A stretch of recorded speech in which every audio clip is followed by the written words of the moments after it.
स्वागत है आप सभी का। देखिए, शिवरात्रि 11 अगस्त को है और बहुत से लोग जो है इस दौरान श्रावण के महीने में भगवान शिव की बड़ी ही अनन्य भाव से, अनन्य भक्ति से पूजा पाठ करते हैं।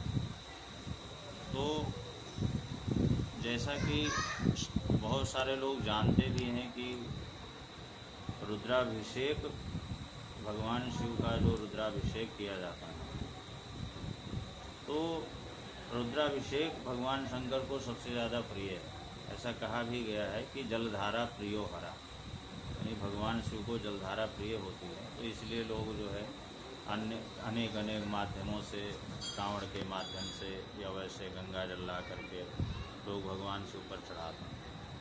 तो भगवान शिव का रुद्राभिषेक करने से, जैसा कि आज के परिवेश में होता है कि लोगों की अलग अलग कामनाएं होती हैं, तो आज की वीडियो में हम वही बताना चाहेंगे कि किस कामना के लिए कौन से द्रव्य से भगवान शिव का अभिषेक किया जाए। तो उस द्रव्य से, द्रव्य विशेष से अभिषेक करने से भगवान शिव की कृपा से उस कामना की, व्यक्ति की उस कामना की पूर्ति होती है।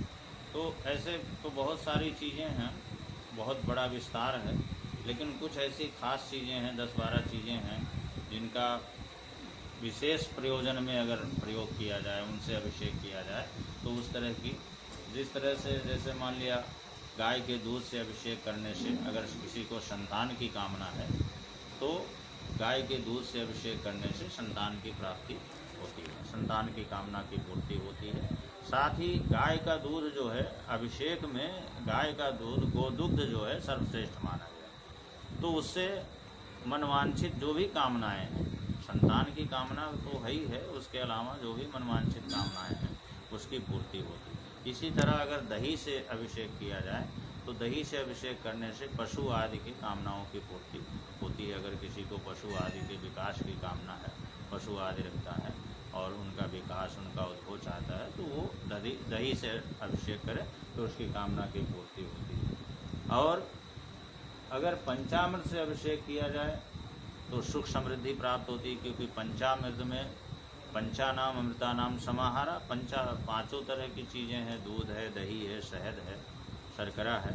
तो पंचामृत से अभिषेक करने से सभी प्रकार की सिद्धि प्राप्त होती है। और उषा के जल से, अगर मान लिया कोई व्यक्ति, किसी को असाध्य रोग है या किसी प्रकार की कोई शारीरिक परेशानी है, तो कुशा के जल से अगर अभिषेक किया जाए तो शारीरिक परेशानियों से निवृत्ति प्राप्त होती है। इसी तरह अगर किसी को धन और ऐश्वर्य की कामना है, लक्ष्मी की कामना है, तो उसको गन्ने के रस से, इक्ष्वरस यानी गन्ने के रस से भगवान शिव का अभिषेक करना चाहिए। और गंगा जल से अभिषेक करने से मोक्ष की प्राप्ति होती है। इसके अलावा शांति, मानसिक शांति की प्राप्ति होती है, मोक्ष की प्राप्ति होती है गंगा जल से अभिषेक करने से। और अगर कोई बालक या किसी व्यक्ति को ऐसा लगता है कि उसकी बुद्धि का विकास कम है या कोई बालक पढ़ने में उसकी कमज़ोरी है, बुद्धि कमज़ोर है, तो ऐसे लोगों को, ऐसे बालकों को, ऐसे इस तरह के विद्यार्थियों को जो कि पढ़ने में थोड़ा अपने आप को अक्षम समझते हैं, उनके लिए शर्करा मिश्रित जल से अभिषेक करने से उनकी बुद्धि तीव्र हो जाती है। अगर जड़ बुद्धि भी हो तो वो भी तीव्र हो जाती है, बुद्धिमान हो जाता है।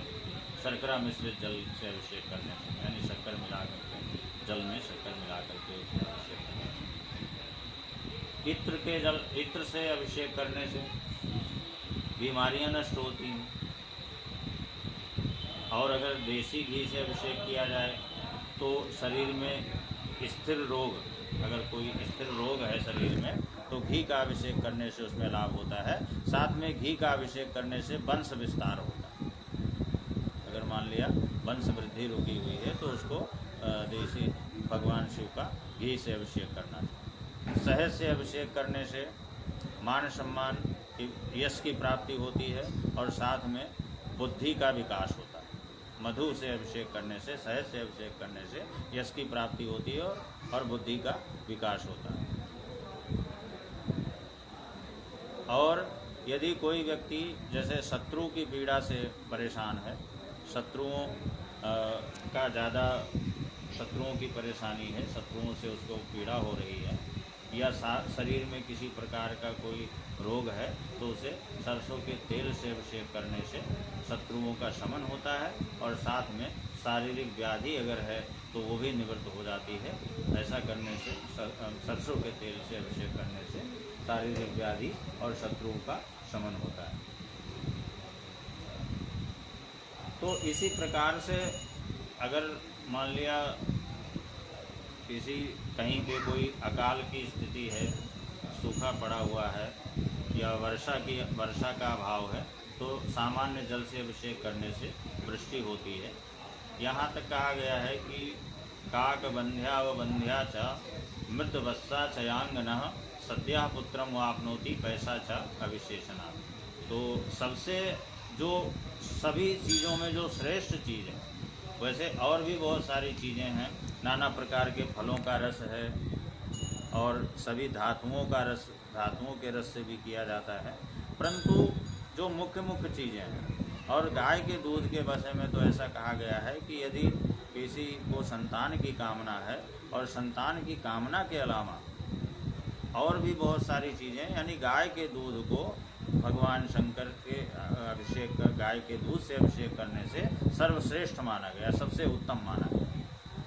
तो अगर कोई भी वस्तु इनमें से नहीं मिल पाती है तो गाय के दूध से अभिषेक कर लेना चाहिए। उसमें सभी कामनाओं की पूर्ति होती है, सभी प्रकार की सिद्धियों की प्राप्ति होती है। तो इस प्रकार से जैसे अवसर, वैसे तो सामान्य रूप में सब लोग कभी भी रुद्राभिषेक कर सकते हैं।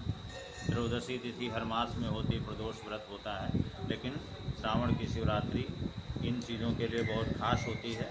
तो इस दौरान जो भी कामना है, कामना भेद से उन वस्तुओं से भगवान शिव का अभिषेक करें और अपनी कामनाओं की पूर्ति करें और अपनी मनोकामना की पूर्ति करें। बहुत बहुत धन्यवाद।